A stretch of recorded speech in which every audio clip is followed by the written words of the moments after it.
আমাৰ অসমীয়া মানুহৰ এটা স্বভাৱ আছে, নিজৰ বস্তুবোৰতকৈ আনৰ বস্তুবোৰ বেছি ধুনীয়া দেখে, নিজৰ কাপোৰযোৰতকৈ আনৰ কাপোৰযোৰ বেছি ধুনীয়া দেখে, নিজৰ উৎসৱ পাৰ্বণবোৰতকৈ আনৰ উৎসৱ পাৰ্বণবোৰ বেছি পবিত্ৰ বুলি ভাবে। আৰু সেইবাবে অতি আধুনিক বুজাব বিচৰা কিছুসংখ্যক অসমীয়াই বাহিৰৰ কিছুমান ৰীতি নীতি আচাৰ ব্যৱহাৰৰ সৈতে আমাৰ কিছুমান ৰীতি নীতি খিচিৰি বনাই ফুৰিছে। প্ৰসংগ আজি বিয়াৰ ওপৰত ইতিমধ্যে আমি এটা ভিডিঅ' প্ৰস্তুত কৰিছোঁ, আৰু যিসকলে সেই ভিডিঅ'টো চোৱা নাই তেওঁলোকে ওপৰৰ লিংকত ক্লিক কৰি সেই ভিডিঅ'টো চাই ল'ব পাৰে। আমাৰ বিয়াবোৰ সলনি হৈছে। আজি কেইদিনমানৰ পূৰ্বে সামাজিক মাধ্যমত এটা ভিডিঅ' দেখা পালোঁ। হাইৱেৰ কাষত যে ধাবাবোৰ থাকে, ধাবাবোৰৰ সন্মুখত কিছুমান খাটিয়া পাৰি থোৱা থাকে। তেনেকুৱা এখন খাটিয়াতে চাৰিওফালে কিছুমান ফুল বান্ধি 4জন লোকে ধৰি তাৰ তলত কইনাক সুমুৱাই তেওঁলোকে হোমৰ গুৰিলৈ আনিছে। কিয়? আমাৰ আৰতীয়ে উৰুলি ধ্বনি দি বিয়ানাম গাই কইনাক হোমৰ গুৰিলৈ অনা নিয়মটো এটা মৰ্যাদা যোৱা নিয়ম নেকি? বিয়াবোৰত আজিকালি সংগীত নাইট নামৰ অনুষ্ঠানটো থাকিবই লাগিব। কিয়? আমাৰ কোলা বুঢ়ীৰ নাচ নামৰ অনুষ্ঠানটো এটা সন্মান যোৱা অনুষ্ঠান নেকি? মেহেন্দিৰ নাইট আজিকালি প্ৰতিখন বিয়াতেই পাতে, কিন্তু গাঠিয়ন খোন্দা নিয়মটো কোনো এখন বিয়াত পতা দেখা নাযায়। কিয়? গাঠিয়ন খোন্দাৰ নিয়মটো পাতিলে আমাৰ সন্মানহানি হ'ব নেকি?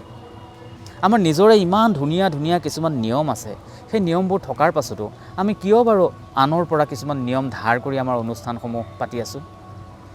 বহুতে ক'ব খোজে যে বাহিৰৰ লোকসকলে আজিকালি অসমীয়া লোকসকলক গুৰুত্ব নিদিয়ে। কিয় গুৰুত্ব দিব?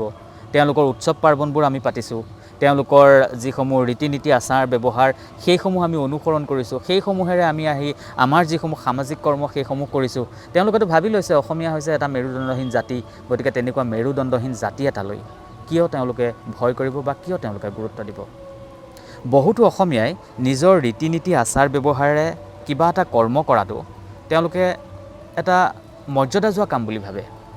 বাহিৰৰ আচাৰ ব্যৱহাৰেৰে নিজৰ কৰ্ম এভাগ কৰাটো তেওঁলোকে এটা আধুনিকতাৰ কাম বুলি ভাবে, আৰু সেইবাবে তেওঁলোকে প্ৰতিটো ক্ষেত্ৰতে বাহিৰৰ নীতি নিয়মসমূহ অনুসৰণ কৰে।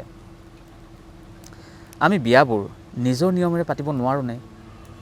আমাৰ যিসমূহ ৰীতি নীতি আছে, বিয়াৰ সৈতে জড়িত যিবোৰ নীতি নিয়ম আছে, সেইবোৰতো অন্য কোনো সম্প্ৰদায় বা কোনো জাতি বা অন্য কোনো লোকে অনুসৰণ নকৰে। আমি কিয় তেওঁলোকৰবোৰ অনুসৰণ কৰোঁ?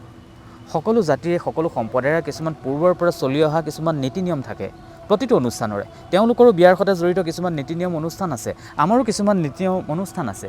তেওঁলোকে সেই নিজৰ নীতি নিয়ম অনুষ্ঠানেৰে চলি আহি আছে, আমিনো কিয় নিজৰ সেই নীতি নিয়মসমূহেৰে চলাব নোৱাৰোঁ?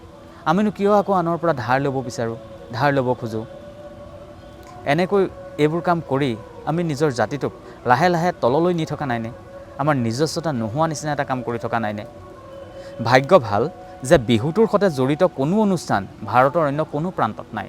থকা হ'লে কিছুসংখ্যক অতি আধুনিক বুজাব বিচৰা অসমীয়াই বিহুটোতো চাগে বাহিৰৰ কিছুমান চেৱানি এটা অদ্ভুত ৰূপ দি দিলেহেঁতেন। জাতিৰ পৰিচয় কেৱল বিহুৱে নহয়, বিহুটোৰ লগতে আমি এইসমূহ দিশতো গুৰুত্ব দিব লাগিব। আমাৰ যিসমূহ পূৰ্বৰ পৰা চলি অহা যিসমূহ নীতি নিয়ম সেইসমূহ আমি মানি চলিব লাগিব। আমাৰ শিপাডাল ধৰি ৰাখিব লাগিব, আমাৰ শিপাডাল মজবুত কৰিব লাগিব।